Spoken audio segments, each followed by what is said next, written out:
अस्सलाम वालेकुम दोस्तों, डॉक्टर साजिद आपकी खिदमत में हाज़िर हूँ। जो दोस्त चैनल पे नए हैं उनसे गुजारिश है कि चैनल को सब्सक्राइब कर लें और बेल आइकॉन प्रेस कर लें।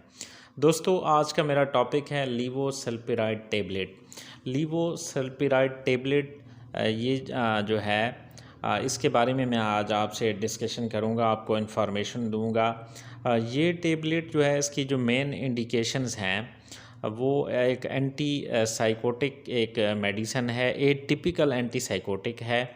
तो ये यूज़ होती है Nazia, vomiting, heart burn, schizophrenia और डिप्रेशन के केसेस में। दोस्तों, लीवोसल्पिराइड टैबलेट जो है ये डोपामीन D2 रिसेप्टर एंटागोनिस्ट है और एटिपिकल न्यूरोलेप्टिक है। Also claim to have mood elevating properties. इसकी मूड एलिवेटिंग प्रॉपर्टीज़ भी हैं इसके अंदर।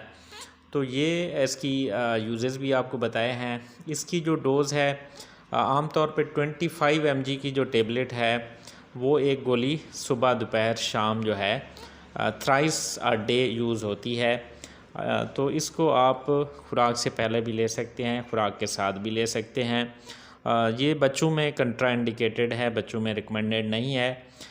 तो इसकी जो टेबलेट है 25 mg और 50 mg और 100 mg में भी अवेलेबल है, तीनों स्ट्रेंथ में ये अवेलेबल है। तो यूजुअल जो डोज़ है इसकी वो अप टू 100 mg डेली जो है वो ली जा सकती है। तो ये एक सेफ़ मेडिसन है और इसको इस्तेमाल किया जा सकता है। वीडियो अगर आपको अच्छी लगे तो लाइक, कमेंट और शेयर करना ना भूलिएगा। शुक्रिया।